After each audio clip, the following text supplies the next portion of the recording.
Hello everyone, welcome to complex engineering. तो अभी हम लोग डिस्कस करेंगे मूविंग कॉइल गैल्वेनोमीटर के बारे में। गैल्वेनोमीटर बेसिकली एक इलेक्ट्रिकल इंस्ट्रूमेंट होता है जो कि करंट को मेजर करने के लिए यूज़ किया जाता है, करंट मेजरमेंट के लिए यूज़ किया जाता है। अगर करंट का मैग्नीट्यूड अगर मिली एम्पियर या फिर माइक्रो एम्पियर के रेंज में है तो वहाँ पर हम लोग ईजिली गैल्वेनोमीटर को यूज़ कर सकते हैं। इनफैक्ट जो गैल्वेनोमीटर है बहुत कम करंट मेजरमेंट के लिए बनाया गया है, जैसे कि मिली एम्पियर या फिर अगर माइक्रो एम्पियर के रेंज में अगर करंट है तो वहाँ पर हम लोग यूज़ कर सकते हैं गैल्वेनोमीटर को। मगर अगर करंट का मैग्नीट्यूड अगर ज़्यादा है, जैसे कि 1 एम्पियर या फिर 2 एम्पियर या फिर 3 एम्पियर के रेंज में अगर करंट का मैग्नीट्यूड है तो उस केस में हम लोग गैल्वेनोमीटर को यूज़ कर सकते हैं। मगर जो गैल्वेनोमीटर की जो कॉइल है उसके सीरीज़ में हमें कनेक्ट करना होगा एक रेसिस्टर, जिसका एक पर्टिकुलर रेसिस्टेंस होना चाहिए और वो रेसिस्टेंस इतना होना चाहिए कि जो गैल्वेनोमीटर की जो कॉइल है अल्टीमेटली उसमें मिली एम्पियर या फिर माइक्रो एम्पियर का करंट फ्लो होना चाहिए। तो अगर ऐसा होता है तो जो गैल्वेनोमीटर की जो कॉइल होगी उसमें मिली एम्पियर या फिर माइक्रो एम्पियर में करंट फ्लो होगा और जो नीडल होगी वो एम्पियर में इंडिकेट करेगी डिफ्लेक्शन, क्योंकि जो रेसिस्टर होगा वो करंट के मैग्नीट्यूड को कर देगा डिक्रीज और एट द लास्ट जो करंट फ्लो होगा कॉइल में वो मिली एम्पियर या फिर माइक्रो एम्पियर के रेंज में होगा। तो जो गैल्वेनोमीटर है उसको हम लोग एम मीटर के तौर पे भी यूज़ कर सकते हैं और वोल्ट मीटर के तौर पे भी यूज़ कर सकते हैं। इसके बारे में हम लोग डिस्कस करेंगे जब हम लोग करंट इलेक्ट्रिसिटी पढ़ेंगे तभी। तो जो गैल्वेनोमीटर का जो प्रिंसिपल है वो एक सिंपल से फैक्ट के ऊपर बेस्ड है।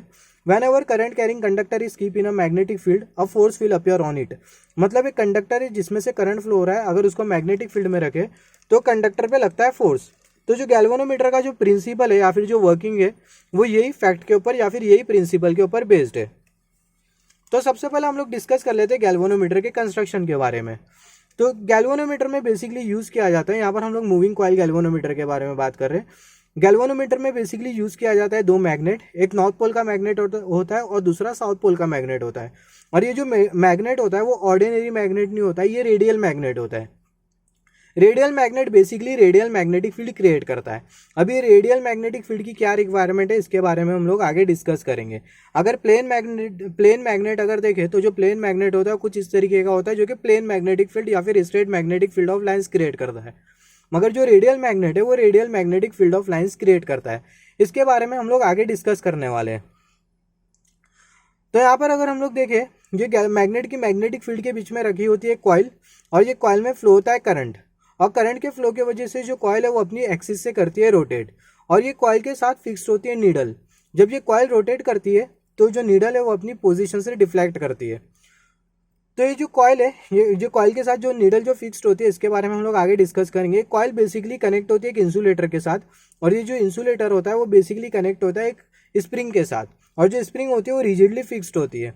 अब ये स्प्रिंग का क्या काम है इसके बारे में हम लोग डिस्कस कर लेते हैं। उससे पहला मैं बता दूं ये जो कॉइल है कॉइल के साथ हम लोग कनेक्ट करते हैं पोटेंशियल डिफरेंस है या फिर ये जो कॉइल है इसका जो दो टर्मिनल है इसको हम लोग पोटेंशियल डिफरेंस के साथ कनेक्ट कर देते हैं, जिसकी वजह से कॉइल में फ्लो होता है करंट।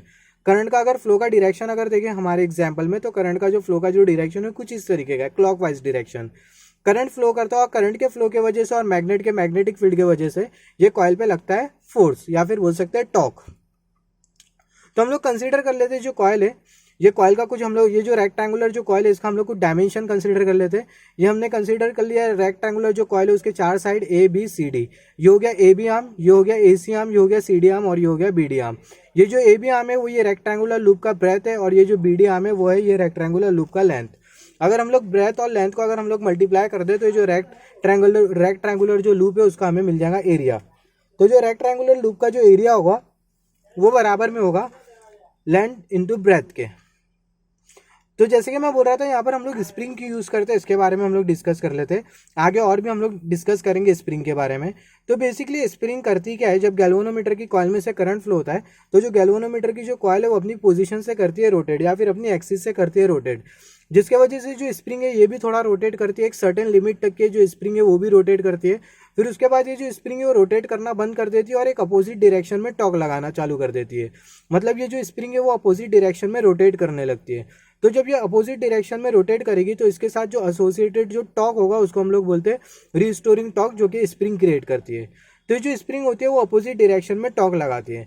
तो जब ये स्प्रिंग जो टॉर्क लगाती है जिसको हम लोग बोलते हैं रीस्टोरिंग टॉर्क, और ये गैल्वेनोमीटर की कॉइल पे जो टॉर्क एक्ट करता है, जब दोनों टॉर्क बराबर में हो जाते हैं तो उस केस में जो गैल्वेनोमीटर की जो कॉइल होती है वो इक्विलिब्रियम स्टेट में आ जाती है। क्यों?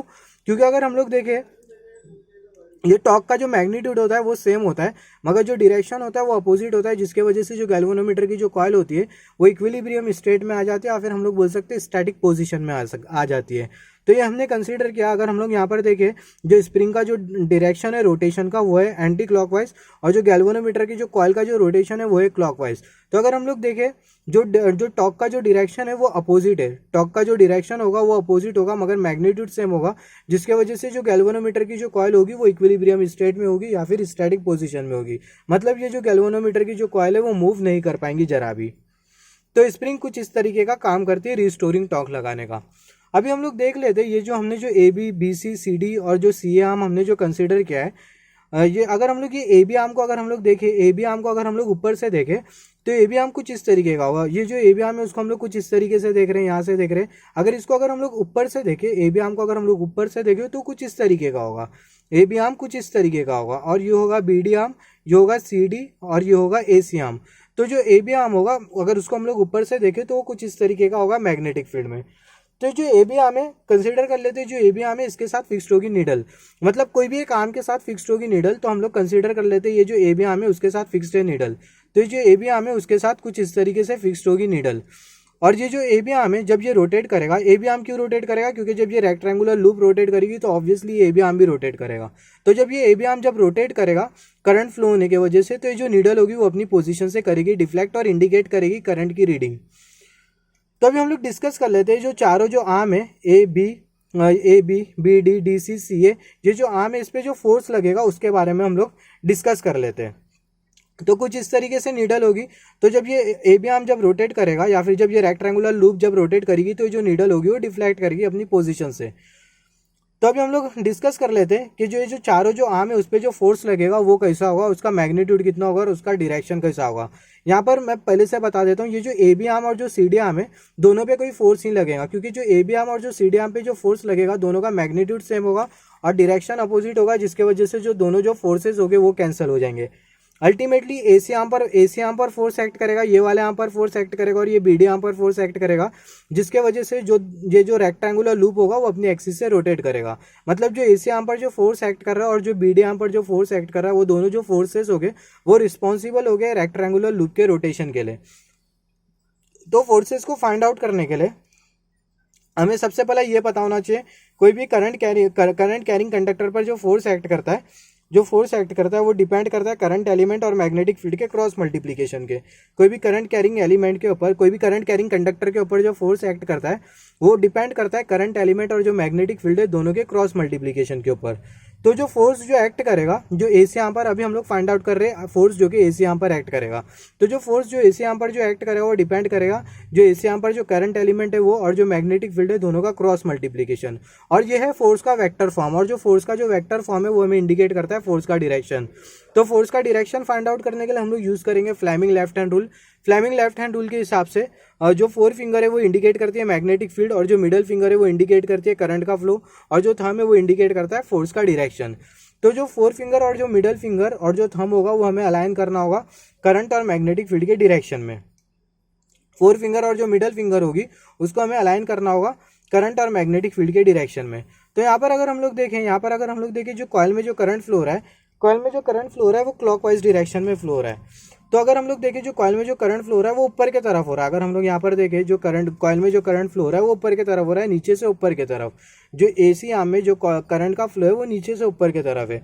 तो मिडल फिंगर इंडिकेट करेगी करंट के फ्लो का डायरेक्शन, फोर फिंगर इंडिकेट करेगा मैग्नेटिक फील्ड का डायरेक्शन, थंब इंडिकेट करेगा फोर्स का डायरेक्शन। तो जो फोर्स का जो डायरेक्शन होगा वो अंदर की तरफ होगा। मतलब जो एसी आर्म पर जो फोर्स एक्ट करेगा उसका जो डायरेक्शन होगा वो अंदर की तरफ होगा। एसी आर्म पर जो फोर्स एक्ट करेगा वो अंदर की तरफ होगा, मतलब ये जो पेपर है पेपर के अंदर की तरफ होगा फोर्स का डायरेक्शन। सिमिलरली अगर हम लोग वो फोर्स का मैग्नीट्यूड फाइंड आउट करें, फोर्स का मैग्नीट्यूड फाइंड आउट करने के लिए हमें क्या करना होगा, फोर्स का डायरेक्शन तो है अंदर की तरफ, तो जो फोर्स का जो मैग्नीट्यूड है अगर उससे हमें फाइंड आउट करना हो तो हमें क्या करना होगा, जो करंट एलिमेंट है उसका मैग्नीट्यूड कंसीडर करना होगा, मैग्नेटिक फील्ड का मैग्नीट्यूड और दोनों के बीच का साइन ऑफ एंगल। तो करंट एलिमेंट और मैग्नेटिक फील्ड के बीच का दोनों का जो एंगल होगा, यहाँ पर मैं आपको एक बात बता देता हूँ, जब भी हम लोग फ्लेमिंग लेफ्ट हैंड रूल के हिसाब से अगर हम लोग फोर्स का डायरेक्शन अगर हम लोग फाइंड आउट करते हैं, हम लोग करंट मैग्नेटिज्म और इलेक्ट्रिसिटी में हमने अब तक के क्या डिस्कस किया, जो फोर्स का जो डायरेक्शन है हम लोग फाइंड आउट करते हैं दो मेथड से। सबसे पहला फ्लेमिंग लेफ्ट हैंड रूल के हेल्प से, और दूसरा कोई भी दो वेक्टर्स है, दो वेक्टर्स के थ्रू हम लोग जो राइट हैंड की जो कर्ल्ड फिंगर है उसको हम लोग पहले वेक्टर से दूसरे वेक्टर की तरफ लेके जाते हैं, और जो थंब होता है वो इंडिकेट करता है फोर्स का डायरेक्शन। और दूसरा फ्लेमिंग लेफ्ट हैंड रूल। तो जब भी हम लोग Fleming left hand rule apply करेंगे तो करंट एलिमेंट या फिर मैग्नेटिक फील्ड या फिर करंट एलिमेंट या फिर जो फोर्स का जो डायरेक्शन होगा, दोनों के बीच का जो एंगल होगा, करंट एलिमेंट, मैग्नेटिक फील्ड और जो फोर्स, तीनों के बीच का जो एंगल होगा वो होगा 90 डिग्री का, क्योंकि जो लेफ्ट हैंड की जो फोर फिंगर और जो मिडल फिंगर और जो थंब है वो एक दूसरे के साथ परपेंडिकुलर होते हैं। तो जो एंगल बनता है थीटा वो हमेशा 90 डिग्री होगा। तो यहाँ पर हमें उतना सोचना नहीं पड़ेगा या फिर हमें उतना फाइंड आउट नहीं करना होगा डायरेक्शन कैसा है। तो जब भी हम लोग फ्लेमिंग लेफ्ट हैंड रूल लगाएंगे तो जो थीटा एंगल होगा करंट एलिमेंट और मैग्नेटिक फील्ड के बीच का वो हमेशा 90 डिग्री का होगा। तो यहाँ पर अगर हम लोग देखें जो साइन ऑफ थीटा है वो 90 डिग्री का है, तो थीटा 90 डिग्री हो जाएगा 1, तो हमें जो फोर्स का जो मैग्नीट्यूड होगा वो मिल जाएगा ILB। थीटा के जगह हम लोग सब्स्टिट्यूट कर देंगे 90 degree, sign of 90 degree 1, force का जो मैग्नीट्यूड होगा वो होगा ILB। सिमिलरली अगर हम लोग देखें जो BD आर्म पर जो फोर्स एक्ट करेगा, उसका भी जो मैग्नीट्यूड होगा वो होगा ILB।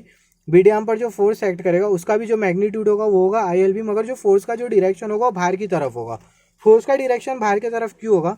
क्योंकि अगर हम लोग देखें यहाँ पर हम लोग एक सिंपल सी लॉजिक लगा सकते हैं, जब करंट का डायरेक्शन कुछ इस तरीके का है, नीचे से ऊपर की तरफ है, तो फोर्स का डायरेक्शन हमें अंदर की तरफ मिल रहा था।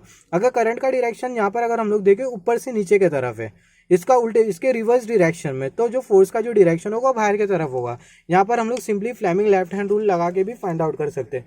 अगर हम लोग देखें मिडल फिंगर इंडिकेट करेगी, यहाँ पर अगर हम लोग देखें जो मिडल फिंगर है वो इंडिकेट करेगी करंट का फ्लो, और जो फोर फिंगर है वो इंडिकेट करेगी मैग्नेटिक फील्ड। करंट का फ्लो नीचे की तरफ है, फोर फिंगर मैग्नेटिक फील्ड, और जो थंब होगा वो इंडिकेट करेगा फोर्स का डायरेक्शन। तो जो फोर्स का जो डायरेक्शन होगा बाहर की तरफ होगा, मतलब जो BD आर्म पर जो फोर्स एक्ट करेगा उसका जो डायरेक्शन होगा बाहर की तरफ होगा, और उसका जो मैग्नीट्यूड होगा वो सेम होने वाला है, जो कि होगा ILB। फोर्स का जो मैग्नीट्यूड होगा वो होगा सेम, जो कि होगा ILB। यहाँ पर अगर हम लोग देखें जो गैल्वेनोमीटर की जो कॉइल होगी उसमें n नंबर ऑफ टर्न्स होगी, जो कि एक लैमिनेटेड मटेरियल के ऊपर वाउंड की होगी। यहाँ पर हमने सिर्फ एक ही टर्न कंसीडर किया था, एक ही रेक्टेंगुलर कॉइल कंसीडर की थी, मगर जो गैल्वेनोमीटर की जो कॉइल होगी उसमें n नंबर ऑफ टर्न्स होंगे। तो बेसिकली हम लोग क्या करेंगे, जो फोर्स का जो इक्वेशन है इसके साथ हम लोग कंसिडर कर लेंगे n नंबर ऑफ टर्न्स, तो हमें जो फोर्स का जो इक्वेशन मिलेगा वो मिलेगा F = NI/LB। तो जो फोर्स एक्ट करेगा गैल्वेनोमीटर की कॉइल के ऊपर उसका जो मैग्नीट्यूड होगा वो होगा NI/LB। तो यहाँ पर अगर हम लोग देखें, अगर ये फोर्स के वजह से होगा क्या है, दोनों यहाँ पर अगर हम लोग देखें AC आर्म और BD आर्म पर फोर्स एक्ट कर रहा है, तो ये फोर्स के वजह से होगा क्या कि जो रेक्टेंगुलर जो लूप होगा वो अपनी एक्सिस से रोटेट करेगा। ये जो रेक्टेंगुलर लूप के ऊपर जब टॉर्क लगता है या फिर रेक्टेंगुलर लूप है जिसमें से करंट फ्लो होता है, उसको अगर हम लोग मैग्नेटिक फील्ड में रखें तो उस पर लगता है टॉर्क। तो उस पर चारों आर्म पर जो फोर्स लगता है, वो रेक्टेंगुलर लूप के चारों आर्म पर जो फोर्स लगता है उसके बारे में हमने डिटेल में डिस्कस किया है ये वीडियो में। जब हम लोग रेक्टेंगुलर लूप है जिसमें से करंट फ्लो हो रहा है, अगर उसको हम लोग मैग्नेटिक फील्ड में रखें तो उस पर टॉर्क कितना लगता है, torque on rectangular current carrying loop. तो ये वाली वीडियो में हमने डिस्कस किया है, अगर ऐसी कुछ रेक्टेंगुलर लूप है उसमें से करंट फ्लो हो रहा है तो उस पर जो टॉर्क एक्ट करता है वो किस तरीके से एक्ट करता है, और वो जो रेक्टेंगुलर लूप है उस पर जो फोर्सेज है वो कौन कौन से रिस्पॉन्सिबल फोर्सेज होते हैं जिसके वजह से जो रेक्टेंगुलर लूप होती है वो अपने एक्सिस से कर जाती है रोटेट। तो यहाँ पर अगर हम लोग देखें n नंबर ऑफ टर्न्स के लिए जो फोर्स का जो इक्वेशन होगा वो होगा F = NI/LB। तो यहाँ पर अगर हम लोग देखें दोनों फोर्सेस की वजह से जो रेक्टेंगुलर लूप होगी वो अपनी एक्सिस से कर जाएंगी रोटेट। तो हमें मालूम है अगर कोई भी पार्टिकल अगर अपनी पोजीशन से अगर रोटेट करता है तो पार्टिकल के रोटेशन के पीछे जो रिस्पॉन्सिबल पैरामीटर होता है वो होता है टॉर्क। इंस्टेड ऑफ फोर्स के बदले हम लोग टॉर्क कंसीडर करते हैं, और जो टॉर्क होता है वो एक्जैक्टली बराबर में होता है फोर्स और परपेंडिकुलर डिस्टेंस के।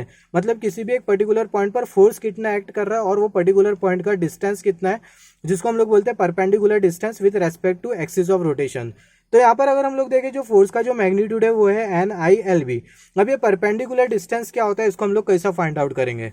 तो परपेंडिकुलर डिस्टेंस का बेसिकली मतलब क्या होता है, तो हम लोग कंसीडर कर लेते हैं ये है AB आर्म। जैसे कि मैं बोल रहा था AB आर्म को हम लोग ऊपर से देख रहे हैं, तो जो AB आर्म होगा वो कुछ इस तरीके से होगा, और जो AB आर्म होगा वो एंटायर 360 डिग्री रोटेशन में रोटेट करेगा या फिर एंटायर 360 डिग्री एंगल कवर करेगा। तो AB आर्म कभी ये वाले पोजीशन में आएगा, तो AB आर्म कभी ये वाले पोजीशन में आएगा, तो AB आर्म कभी ये वाले पोजीशन में आएगा। तो यहाँ पर अगर हम लोग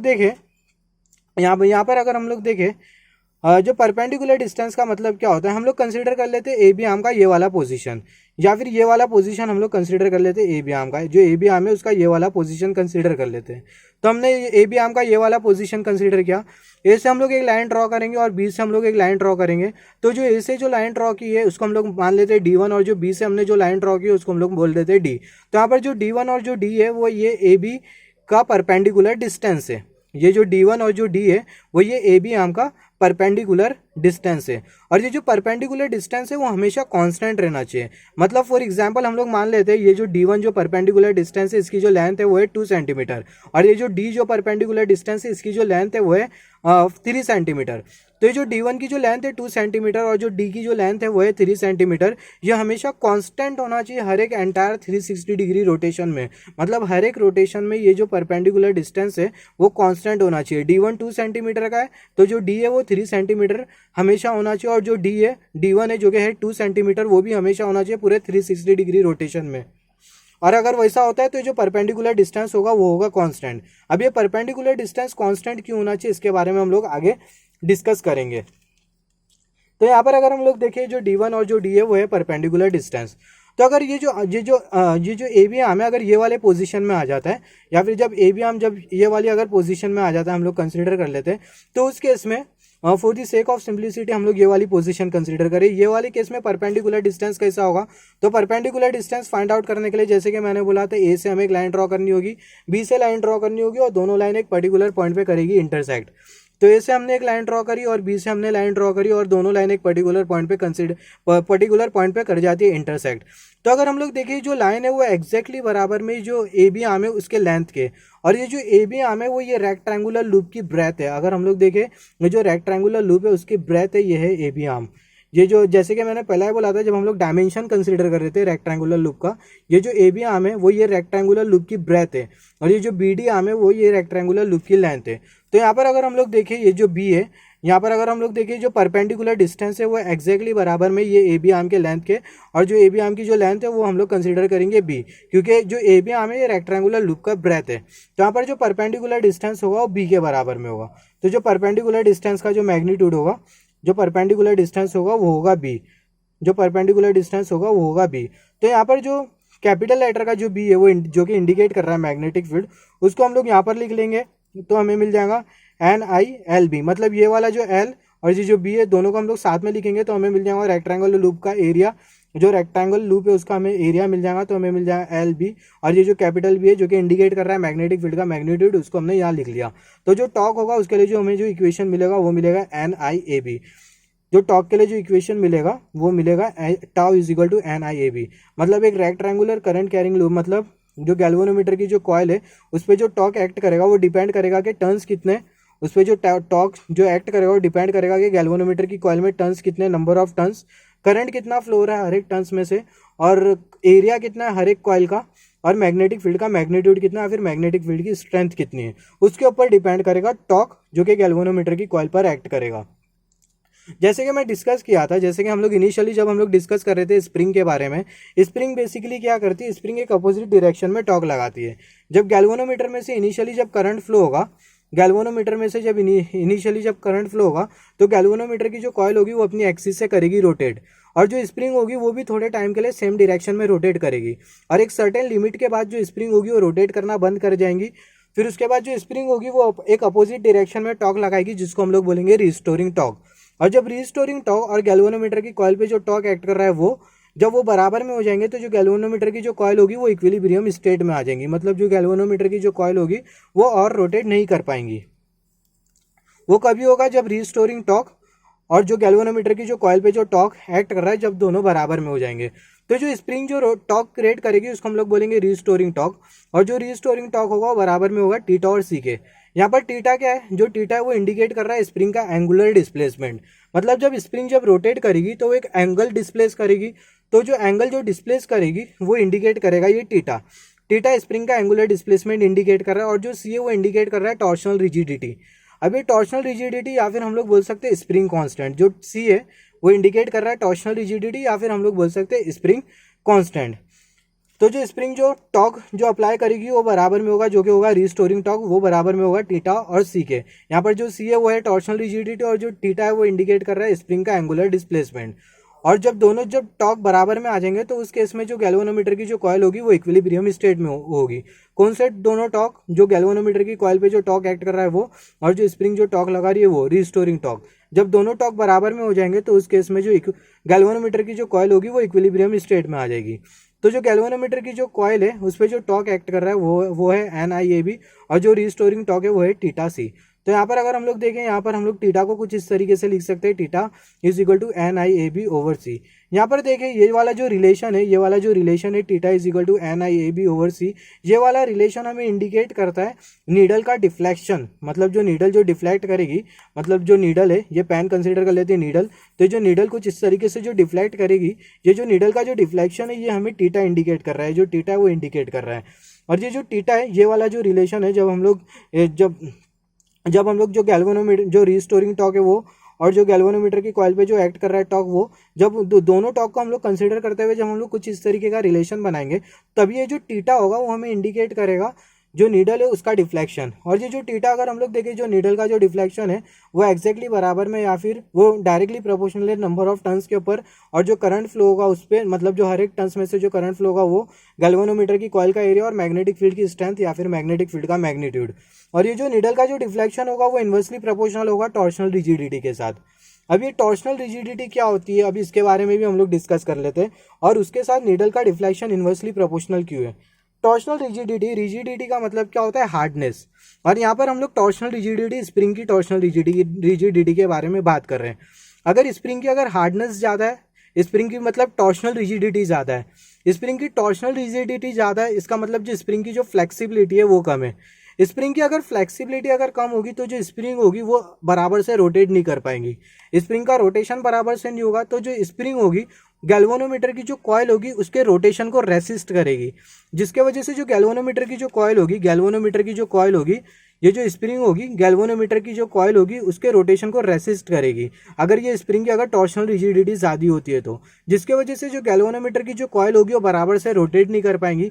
ये गैल्वेनोमीटर की कॉइल के साथ जो फिक्स्ड जो नीडल होगी, गैल्वेनोमीटर की कॉइल के साथ जो फिक्स्ड जो नीडल होगी जो कि कुछ इस तरीके से डिफ्लेक्ट करेगी, वो भी बराबर से डिफ्लेक्ट नहीं हो पाएंगी। मतलब वो जो नीडल का जो डिफ्लेक्शन होगा वो कम होगा। जैसे कि मैंने यहाँ पर इंडिकेट किया था, ये जो आर्म ए बी होगा, ये जो ए बी आर्म होगा उसके साथ फिक्स्ड होगी नीडल, तो जब ये जो आर्म ए बी होगा उसके साथ फिक्स्ड होगी नीडल, तो जब ये आर्म ए बी जब रोटेट करेगा, जब ये रेक्टेंगुलर लूप जब रोटेट करेगी तो ये आर्म ए बी भी रोटेट करेगा, जिसके साथ ये जो नीडल जो फिक्स्ड है, ये जो आर्म ए बी के साथ ये जो नीडल जो फिक्स्ड है वो भी रोटेट करेगी।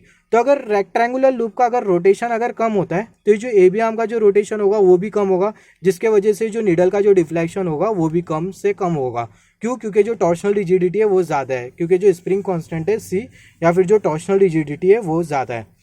तो फिर से मैं रिपीट कर देता हूँ, टॉर्शनल रिजिडिटी ज़्यादा होने की वजह से क्या होता है, स्प्रिंग की फ्लेक्सिबिलिटी कम होती है।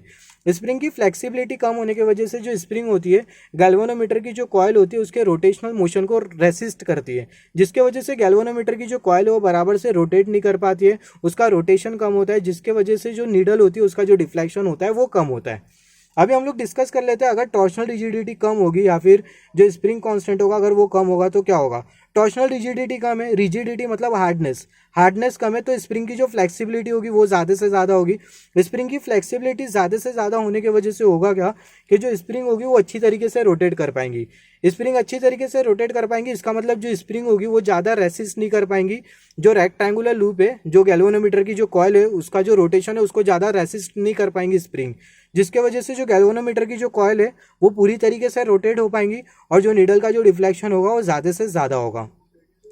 तो अगर टॉर्शनल रिजिडिटी अगर ज़्यादा है तो जो नीडल का जो डिफ्लेक्शन होगा वो कम होगा, जो कि थीटा इंडिकेट कर रहा है। और अगर टॉर्शनल रिजिडिटी अगर कम है तो उस केस में ये जो थीटा है जो कि इंडिकेट कर रहा है नीडल का डिफ्लेक्शन वो ज़्यादा होगा। स्प्रिंग की अगर हार्डनेस अगर कम होती है तो डिफ्लेक्शन ज़्यादा होगा, स्प्रिंग की हार्डनेस अगर ज़्यादा होती है तो उस केस में जो नीडल का जो डिफ्लेक्शन होगा वो कम से कम होगा।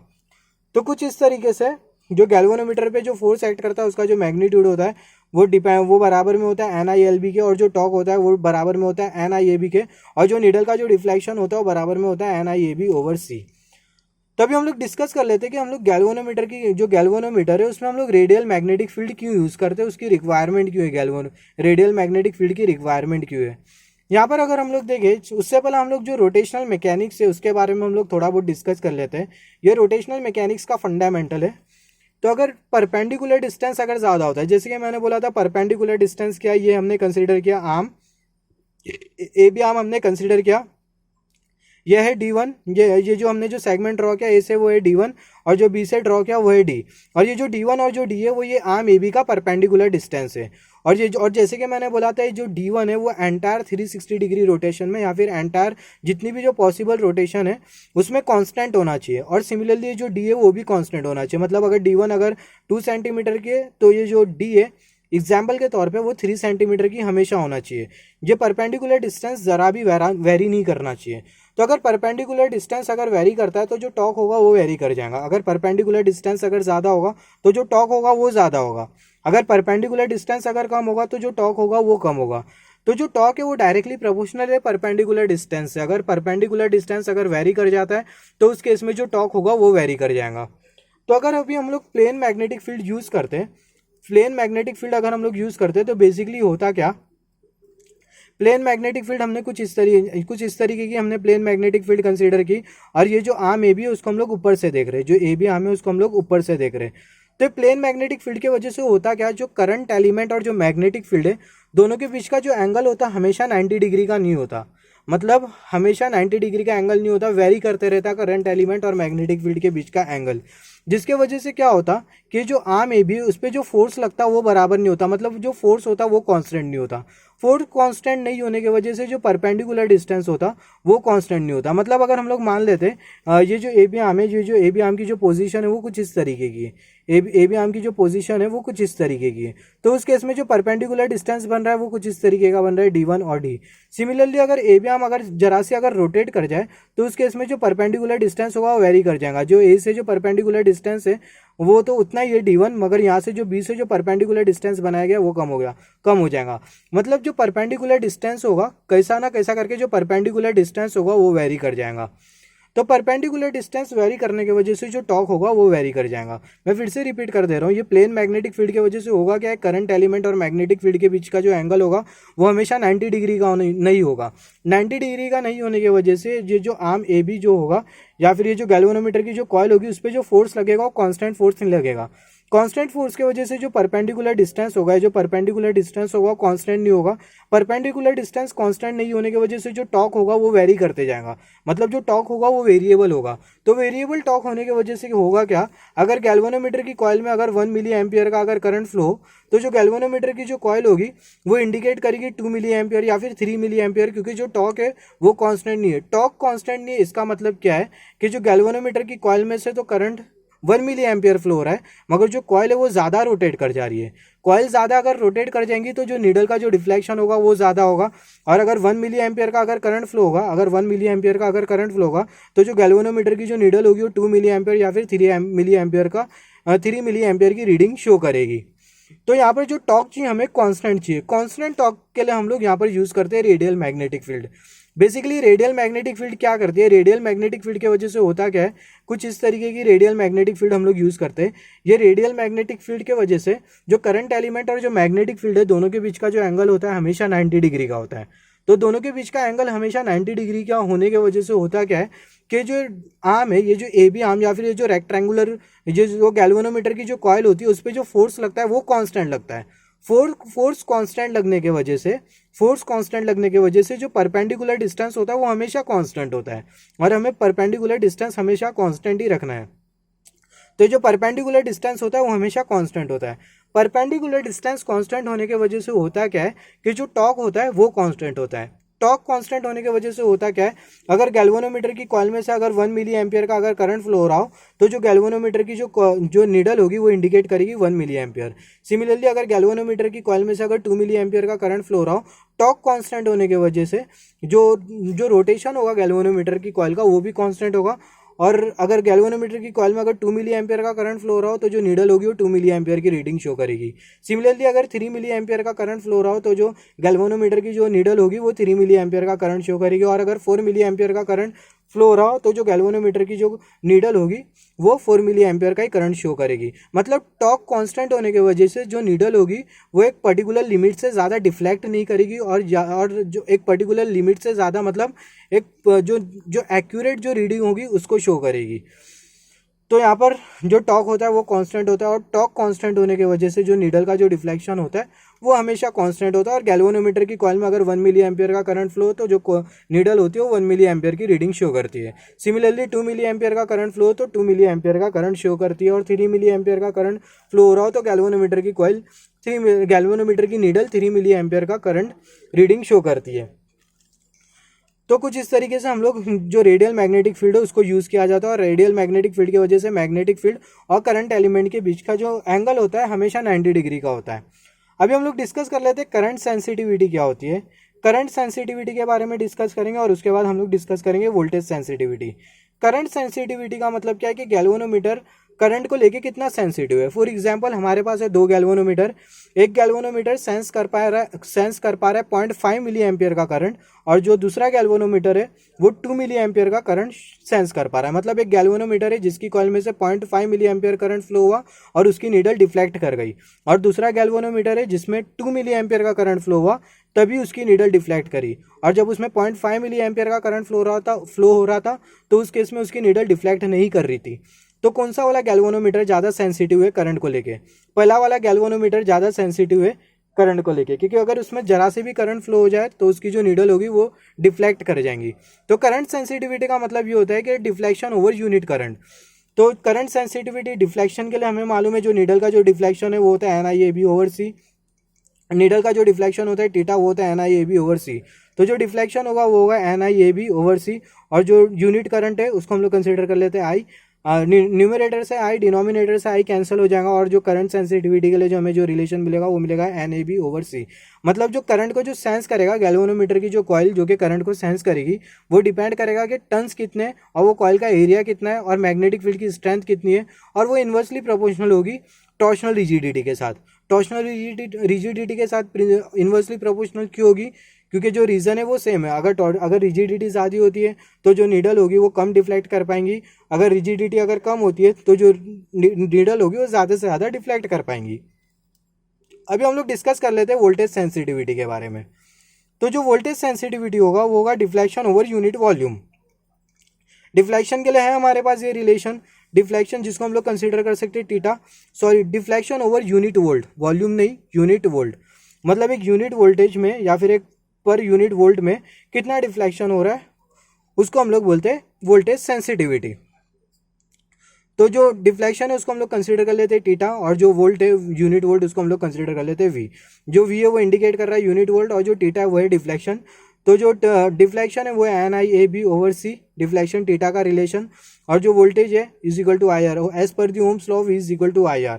तो V के जगह हम लोग सब्स्टिट्यूट करते हैं IR, न्यूमरेटर से I कैंसिल हो जाएगा, डिनोमिनेटर से I कैंसिल हो जाएगा। अल्टीमेटली ये जो C है जो कि हमने जो न्यूमरेटर में एज्यूम किया उसको हम लोग डिनोमिनेटर में ले लेंगे। तो जो वोल्टेज सेंसिटिविटी होगी उसके लिए जो हमें जो रिलेशन मिलेगा वो होगा NAB ओवर R। मतलब जो गैल्वेनोमीटर जो वोल्टेज को सेंस करेगा वो डिपेंड करेगा कि कॉइल में कितने टर्न्स है, कॉइल का एरिया कितना है, मैग्नेटिक फील्ड की स्ट्रेंथ कितनी है, या फिर मैग्नेटिक फील्ड का मैग्नीट्यूड कितना है, और वो जो वोल्टेज जो सेंस करेगा वो इन्वर्सली प्रोपोर्शनल होगा टॉर्शनल रिजिडिटी के साथ, और जो गैल्वेनोमीटर की जो कॉइल है उसके रेसिस्टेंस के साथ। और टॉर्शनल रिजिडिटी का जो कॉन्सेप्ट है वो सेम ही, अगर टॉर्शनल रिजिडिटी अगर ज़्यादा होगी तो उस केस में नीडल का डिफ्लेक्शन कम होगा, और टॉर्शनल रिजिडिटी अगर कम होती है तो उस केस में जो नीडल का जो डिफ्लेक्शन होगा वो ज़्यादा से ज़्यादा होगा। और जो रेसिस्टेंस अगर कॉइल का अगर कम होगा तो वोल्टेज सेंसिटिविटी ज़्यादा होगी, और रेसिस्टेंस अगर ज़्यादा होगा तो जो वोल्टेज सेंसिटिविटी होगी गैल्वेनोमीटर की वो कम से कम होगी। तो कुछ इस तरीके से जो गैल्वेनोमीटर है करंट को मेजर कर सकता है, और जो करंट का जो मैग्नीट्यूड होता है वो मिली एम्पियर या फिर माइक्रो एम्पियर के रेंज में होता है।